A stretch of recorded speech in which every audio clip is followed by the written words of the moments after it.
శ్రీ గణేశాయ నమః. శివాయ గురవే నమః. సహృదయులైన హేలాపురి వాసులకు, ఆధ్యాత్మిక జిజ్ఞాసువులకు శ్రీ దివాకరుని వెంకటరమణారావు ఫౌండేషన్ తరఫున సాదర స్వాగతాంజలి. గత 5 ఏళ్లుగా ఏలూరు పట్టణంలో బ్రహ్మశ్రీ సామవేదం షణ్ముఖ శర్మ గారి ప్రవచనాలు సుస్థిర ఆధ్యాత్మిక ప్రబోధాలుగా మన అందరి హృదయాలలో మారుమ్రోగుతూనే ఉన్నాయి. తొలుత సౌందర్యలహరితో ప్రారంభమైన వీరి ప్రవచన వాహిని వరుసగా మహాభారతం అరణ్యపర్వం, శివానందలహరి, శ్రీ లలిత ఉపాఖ్యానం, ఆదిత్య హృదయం ప్రసంగాలతో కొనసాగింది. ఈ ఏడాది శ్రీకృష్ణ కథాతత్వంపై ఉపన్యాస సప్తాహం ఏర్పాటు చేయడం జరిగింది. ఈ సంవత్సరం ఎన్నో ప్రత్యేకతలు సంతరించుకోవడం ఒక విశేషం. ఈ మార్గశిర శుద్ధ ఏకాదశి గీతా జయంతి పర్వదినం. ఈ రోజున గీతాచార్యుడైన శ్రీకృష్ణుని తత్వాన్ని ప్రారంభించటం ఒక ప్రత్యేకత. ప్రతి ఏడు డిసెంబరు 4 ఇంగ్లీష్ క్యాలెండర్ ప్రకారం మా నాన్నగారు శ్రీ దివాకరుని వెంకటరమణారావు గారి జన్మదినాన్ని పురస్కరించుకొని ఆ రోజున పూర్తయ్యేలా ఈ ప్రవచనాలని ఏర్పాటు చేస్తున్నాం. అయితే ఈ సంవత్సరం ఈ తొలి రోజు మన పంచాంగం ప్రకారంగా మా నాన్నగారి జన్మతిథి. గీతా జయంతి నాడు జన్మించిన మా తండ్రి గారి ఆధ్యాత్మిక చైతన్యం ఏలూరులో చాలామంది సహృదయులకు సుపరిచితం. వారి స్మృత్యర్థం ఏర్పాటు చేసిన ఈ ప్రవచన మహాయజ్ఞం వారి జన్మతిథి నాడు ప్రారంభం కావడం మరో ప్రత్యేకత. ఇదంతా జగద్గురులైన శ్రీకృష్ణుని లీలగా మేము భావిస్తున్నాం. ఈనాటి జ్ఞానయజ్ఞాన్ని ప్రారంభించవలసిందిగా సమన్వయ సరస్వతి బ్రహ్మశ్రీ సామవేదం షణ్ముఖ శర్మ గారిని వేదికపైకి ఆహ్వానిస్తున్నాను. వారిని తోడ్కొని రావాల్సిందిగా మా అన్నయ్య గారు శ్రీ పున్నయ్య శర్మ గారిని కోరుకుంటున్నాను.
వారు కూడా వచ్చి పుష్పమాల అలంకృతులను చేయవలసిందిగా కోరుతున్నారు.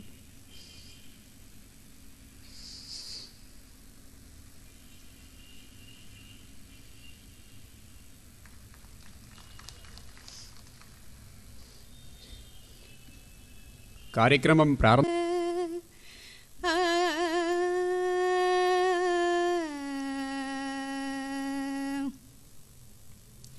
సాధుజనాధార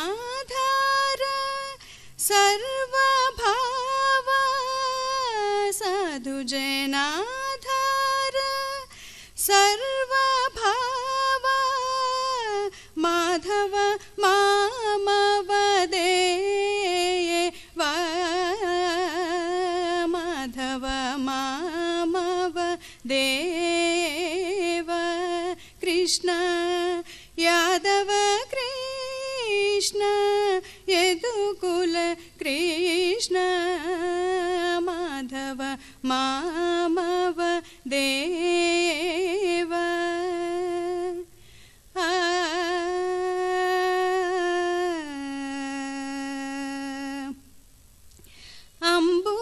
అంబుజలోచన కంబుశోభాగ్రీవ బింబాధర చౌంద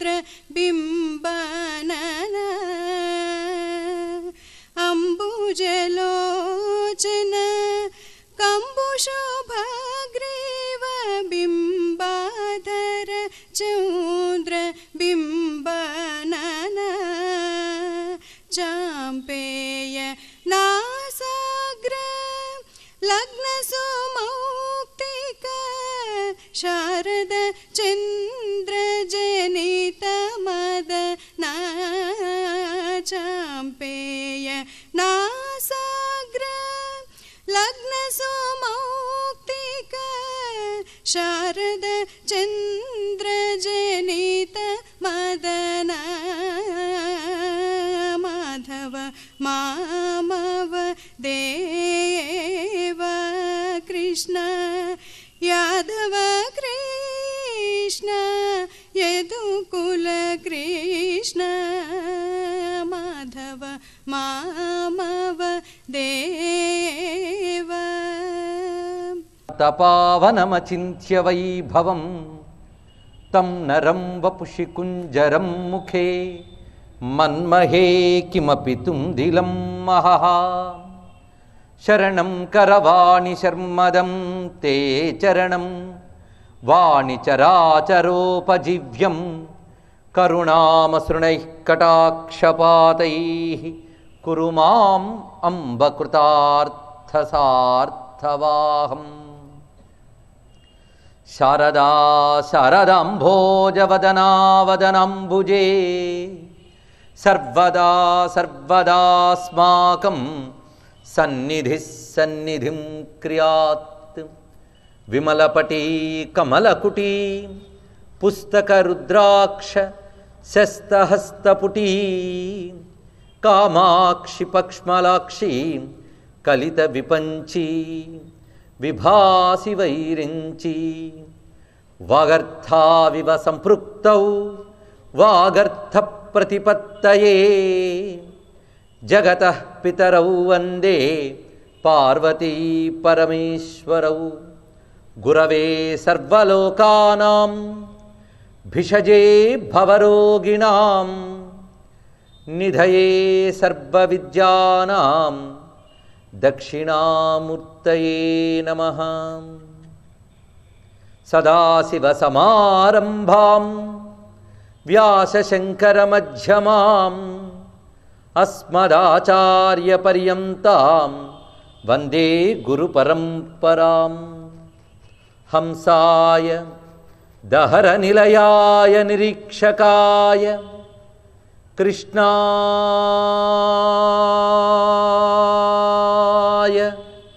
मृष्टयशसे निरुपक्रमाय सत्संग्रहाय भवपान्थनिजाश्रमाप्तौ अन्ते परीष्टगतये हरये नमस्ते।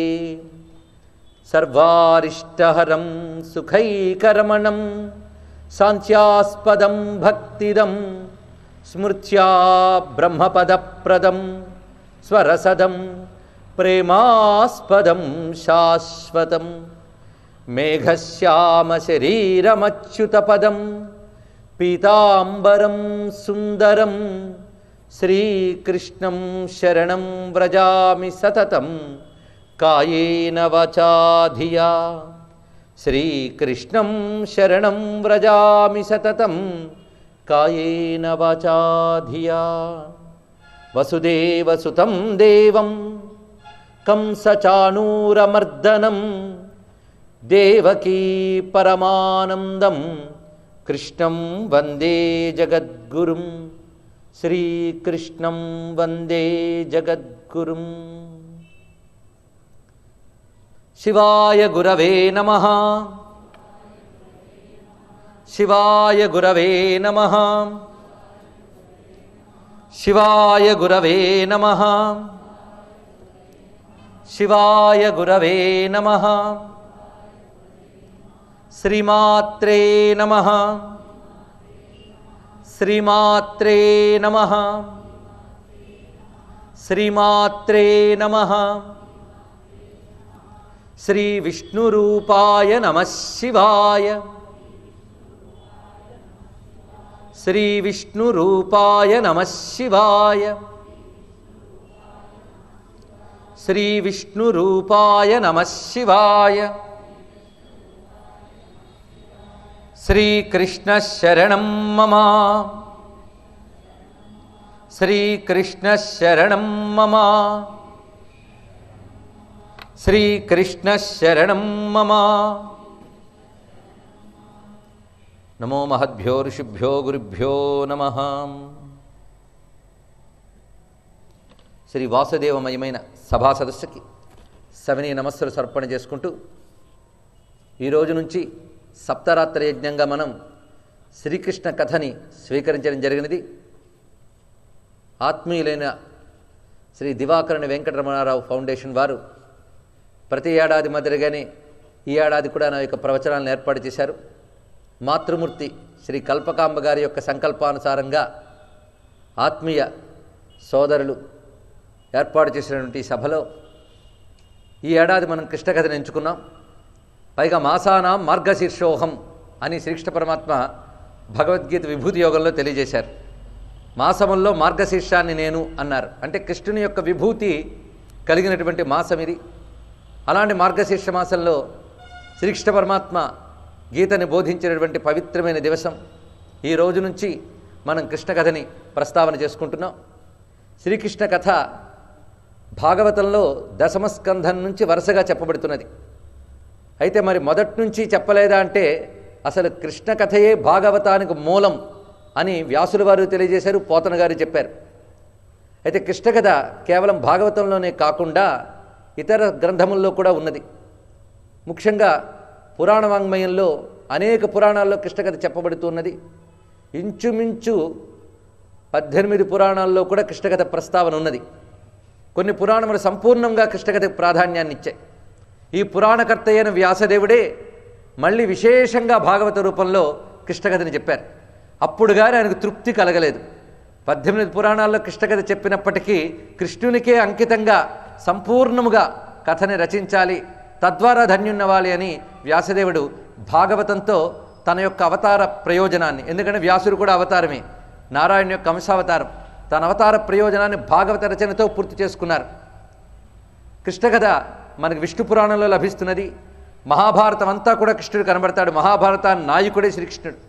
అందున హరివంశంలో కృష్ణుని యొక్క జనన గాథ, లీలలు ఇవన్నీ కూడా మహాభారతంలో చెప్పబడుతున్నవి. హరివంశం మహాభారతంలో భాగం, అందులో విశేషంగా చెప్పారు. ప్రత్యేకించి భాగవతాన్ని మనం కృష్ణ కథకు ఆధారంగా తీసుకుంటాం. అయితే ఇక్కడ మనం చెప్పుకోబోయే కృష్ణ కథా తత్వంలో భాగవతం ప్రధానంగా మనం స్వీకరించినప్పటికీ కూడా ఇతర పురాణముల అంశములు కూడా మేళవించడం జరుగుతున్నది. అదేవిధంగా భాగవతం తర్వాత కృష్ణవాంగ్మయం చాలా పుట్టింది మన భారతదేశంలో. అనేక మంది భక్తులు, యోగులు, జ్ఞానులు కూడా తమ యొక్క యోగ దృష్టితో కృష్ణుని దర్శనం చేసి ఆ దర్శనానుభవాన్ని గ్రంథాలుగా రచించారు. ఇక్కడ నేను చెప్పేటప్పుడు ఒక కవులుగా భావించి రాశారని చెప్పలేదు. యోగ దృష్టితో వాళ్ళు దర్శించి అనుభవించి కృష్ణకథను రచించారు. అవి కూడా మనకి కృష్ణకథా తత్వం చెప్పుకోవడానికి సహకరించే గ్రంథాలే. అలాంటి గ్రంథరాశి కూడా మనకు చాలా ఉన్నది. గర్గ భాగవతం పేరుతో కూడా గర్గ మహర్షి రచించిన భాగవతం కూడా ఒకటి ఉంది. అది కూడా కృష్ణుని కథా మర్మములు తెలుసుకోవడానికి మనకు సహకరించే గ్రంథాల్లో ఒకటి. ఇది కాకుండా లీలాసుకులు రచించిన శ్రీకృష్ణ కన్నామృతం, నారాయణ తీర్థుల వారు రచించిన శ్రీకృష్ణ లీలా తరంగిణి, జయదేవుడు రచించిన గీత గోవిందం, ఈ 3 గ్రంథములు కూడా మనకి కృష్ణ కథకి వ్యాఖ్యానప్రాయములైన గ్రంథములుగానే భావించాలి. కృష్ణ కథ చాలా విస్తారంగా మనకు చెప్పబడుతూ ఉన్నది. అయినప్పటికీ మనం మూలంగా స్వీకరించేది మాత్రం భాగవతాన్ని. కృష్ణావతారానికి ఒక ప్రత్యేకత ఉన్నది. 10 అవతారాలు ప్రధానంగా మనం చెప్పుకుంటాం, కానీ భాగవతంలో దశావతారముల ప్రసక్తి లేదు. ఒక చోట 21 అవతారాల ప్రస్తావన, మరొక చోట 25 అవతారాల ప్రస్తావన చెప్తాడు సుఖమహర్షి పరీక్షణ్ మహారాజుకి. ఆ చెప్పి ఇంతే చెప్పాను కనుక ఇవే నారాయణ అవతారాలు అనడానికి లేదు అని కూడా మాట అన్నాడు. నారాయణ అవతారములు అనంతాలు, అందుకే హరి అనంత, హరి కథా అనంత అని అంటారు. నారాయణుడు అనంతావతారుడు. ఈ అవతారముల యొక్క సంఖ్య ప్రస్తావించడం నా వల్ల కాదు అంటాడు సుఖయోగీంద్రుడు. ఎలాగో అంటే దానికి వేదంలో ఒక మంత్రమే ఉంది. విష్ణోర్నికం వీర్యాని ప్రవోచత్ అనే మంత్రంలో చెప్పబడుతున్నది. అదేమిటంటే నారాయణ యొక్క దివ్యావతారములు ఎన్ని అంటే భూమి మీద ఉన్న ధూళి కణాలనైనా లెక్కించవచ్చేమో కానీ నారాయణ యొక్క దివ్యావతారమును లెక్కించలేము అన్నారు. అయినప్పటికీ మనం తరించడానికంటూ ఆయన అవతారములు కొన్ని ప్రస్తావించుకోవడానికి ఒక చోట 25, ఒక చోట 21 చెప్పారు. అలాగే మిగిలిన పురాణాల్లో మరికొన్ని అవతారముల ప్రస్తావన కూడా జరిగినది. ఎన్ని అవతారాలు ఉన్నప్పటికీ కూడా మనం ప్రధానంగా రామకృష్ణ అవతారాన్ని భావన చేస్తూ ఉంటాం. మనకి పెద్దలు కూడా రామకృష్ణ అనుకుంటూ కాలక్షేపం చేయండి రా అని చెప్తూ ఉంటారు. అంటే ఏదో మూల కూర్చొని రామకృష్ణ అని భజన చేయమని కాదు దాని అర్థం. రాముణ్ణి కృష్ణుణ్ణి అధ్యయనం చేసి తత్ప్రకారంగా మన జీవితాన్ని తీర్చిదిద్దుకోమని అందులో బోధ ఉన్నది. అసలు ఎన్ని అవతారాలు ఉన్నా మనకి 2 చాలు, రామకృష్ణ అవతారాలు. అయితే ప్రస్తుతాంశం కృష్ణుడు గనక ఈయన గురించే మనం విస్తారంగా చెప్పుకోబోతున్నాం. అయితే కొంతమంది మహాభక్తులు ఏం చెప్తారంటే కృష్ణుడిని ఒక అవతారంగా వాళ్ళు పరిగణించారండి. కృష్ణుడిని అవతారాల్లో ఒకడు అనరు, అన్ని అవతారాలు కృష్ణుడే ధరించాడు అని చెప్తారు. అలాంటి భక్తులు కూడా ఉన్నారు. అందుకే గీత గోవిందకర్త జయదేవుడు ఒక మాట అంటాడు, దశాకృతి కృతే కృష్ణాయ తుభ్యం నమః. 10 అవతారాలు ఎత్తిన మా కృష్ణుడికో నమస్కారం అన్నారు ఆయన. ఈ 10 అవతారాల్లో కృష్ణావతారం చేర్చలేదు ఆయన. కృష్ణుడిని ఒక సంపూర్ణంగా చూశారు. ఈ కోణాన్ని మనం ఏదో భక్తి చేత వాళ్ళు అన్నారు అనడానికి లేదు. కృష్ణావతారాన్ని పరిశీలిస్తే మాత్రం ఈయన సంపూర్ణమైన బ్రహ్మమే అని మనకు తేలుతున్నది. అందుకే కృష్ణుణ్ణి అవతారాల్లో ఒకడని కాకుండా సర్వావతారములకు మూలమైనటువంటి సాక్షాత్ పరబ్రహ్మ స్వరూపంగానే మనం పరిశీలించాలి. ఆ కోణంతో ఆలోచించినట్లయితే కృష్ణావతారం యొక్క ప్రత్యేకత అనేక విధాలుగా మనకు కనిపిస్తూ ఉంటుంది. ఆ ప్రత్యేకతలు చెప్పుకోవడానికే మనం 7 రోజులు సంసిద్ధులమై ఉన్నాం. కృష్ణావతారానికి సంబంధించిన విశేషణాలు ఒక చిన్న మాటలతో నేను చెప్తూ దాని విశ్లేషణలు తర్వాత చెప్పడం జరుగుతున్నది. కృష్ణావతారం పరిపూర్ణావతారం, ఇది మొదట. ఎక్కడ చెప్పాలి అక్కడ సందర్భానుగుణంగా చెప్తూ వస్తాడు. 9 స్కంధములు పూర్తయిపోతాయి. ఆ 9 స్కంధములు పూర్తయ్యాక 10వ స్కంధం మొదట్లో అప్పుడు పరీక్షిత్ మహారాజు సుఖయోగిందులను అడుగుతారు, ఇప్పటి వరకు నాకు అనేకములైనటువంటి రాజవంశ చరిత్రలు చెప్తున్నావు, భగవద్భక్తుల చరిత్రలు చెప్పావు, భగవద్ అవతారాలు చెప్పావు, నాకు శ్రీకృష్ణుని గురించి సంపూర్ణంగా తెలుసుకోవాలనుంది అని అన్నాడండి. అక్కడ 10వ స్కంధం దగ్గర వచ్చింది. అప్పటి వరకు కూడా సంపూర్ణంగా చెప్పలేదు ఈయన సుఖయోగేంద్రులు. అప్పుడు చెప్తున్నారు. ఇక్కడ ఒక విషయం గ్రహించాలి. ఇది చెప్పేటప్పుడు ఏమంటాడంటే ఆయన, సమ్యక్ వ్యవసితా బుద్ధి తవ రాజర్షి సత్తమ వాసుదేవ కథాయంతే యజ్జాతా నైష్ఠికీ రతి. ఈ మాట చాలా ముఖ్యమండి. కృష్ణ కథలో మొదటి రోజు నుంచి ముఖ్యమైన అంశాలే వస్తూ ఉంటాయి. సాధారణంగా మనం ప్రవచనాలు వినేటప్పుడు ఏంటంటే మొదటి రోజు కంటే 2వ రోజు, దానికంటే 3వ రోజు అని అంటాం. కానీ కృష్ణ కథలో ఒకదాని కంటే ఇంకొకటి అని ఉండదు, అంతా కలిపే సంపూర్ణం. అందుకే మొదటి నుంచి మన ఏకాగ్రతని అలవరుచుకుని ఉంటే ప్రతి వాక్యం కూడా ముఖ్యమైన వస్తాయి. ఇక్కడ చెప్తున్నది సమ్యక్ వ్యవసితా బుద్ధి తవ రాజర్షి సత్తమ వాసుదేవ కథాయంతే యజ్జాతా నైష్ఠికీ రతి. ఓ పరీక్షిత్ మహారాజా, నువ్వు ధన్యుడు అయ్యావు. ఎందుకంటే నీకు ఇప్పటికీ కృష్ణ కథ యందు ఒక నైష్ఠికీ రతి ఏర్పడింది అన్నాడు. చూడండి, అంటే కృష్ణ కథ వినడానికి ఒక ప్రత్యేక సంస్కారం కావాలి, దానికి ఒక ప్రత్యేక సంస్కారం కావాలట. పరీక్షిత్ మహారాజ్ అంతటి వాడికి 9 స్కంధములు విన్న తర్వాత ఆ సంస్కారం ఏర్పడిందిటండి. ఈ 9 స్కంధములు ఏకాగ్రమైనటువంటి దీక్షతో పరీక్షిత్ మహారాజు సుఖయోగిందుల వారి వద్ద విన్నాక తద్వారా సంస్కరింపబడిన ఆయన హృదయానికి వాసుదేవ కథయందు 2 కలిగేట. వ్యవసాయాత్మిక బుద్ధి 1, నైష్ఠికీ రతి అని 2 మాటలు వేశాడు ఇక్కడ. రతి అంటే ఆసక్తి అని అర్థం. భగవత్కథల యందు ఆసక్తి కలగడం అనేక జన్మలు సుకృతం ఉంటే కానీ రాదు. లౌకిక కథల మీద అనేక మందికి ఆసక్తి ఉండొచ్చు, కానీ భగవత్కథ మీద ఆసక్తి ఉండడం అనేక జన్మలు సుకృతం. అయితే ఆసక్తి చాలదు, ఆసక్తికే సంస్కృతంలో రతి అని మరొక శబ్దం ఉంది. నైష్ఠికీ రతి అని మాట ఇక్కడ వేశారు. ఇక్కడ నైష్ఠికీ రతి, నిష్ఠ కలిగిన రతిట, అంటే నిలుకడ కలిగిన రతి అని తెలుగులో మనం చెప్పుకోవచ్చు. అంటే కృష్ణ కథ యందు అటు ఇటు చలించనటువంటి ఆసక్తి ఏర్పడింది. అంటే అది తప్ప నాకు ఇంకోటి అక్కర్లేదనేటువంటి ఆసక్తి ఏర్పడింది. అదేవిధంగా సమ్యక్ వ్యవసితా బుద్ధి అని మరొక మాట చెప్తున్నాడు ఇక్కడ. ఈ సమ్యక్ వ్యవసితా బుద్ధి అనే మాట మనకి భగవద్గీతలో శ్రీకృష్ణ పరమాత్మ కూడా వాడతాడు. సమ్యక్ వ్యవసితా బుద్ధి అని, వ్యవసాయాత్మిక బుద్ధి ఏకేహ కురునందన అని గీతలో మనకు కనబడుతున్నది. అలాంటి వ్యవసాయాత్మిక బుద్ధి, వ్యవసాయాత్మిక బుద్ధి అంటే నిశ్చయాత్మకమైన బుద్ధి, చెదరనటువంటి నిశ్చయాత్మకమైన బుద్ధితో ఆసక్తి కలిగిన, అంటే కృష్ణ కథల్ని ఆస్వాదించాలి అనేటువంటి ఒక సంస్కారం పరీక్షిత్ మహారాజుకి కలిగిందిట. అందుకు నీకిప్పుడు నేను కృష్ణ కథ చెప్పబోతున్నాను అంటున్నారు ఇక్కడ. అయితే ఇక్కడ పరీక్షిత్ మహారాజు అడిగిన తీరు కూడా చాలా విశేషంగా ఉంటుంది.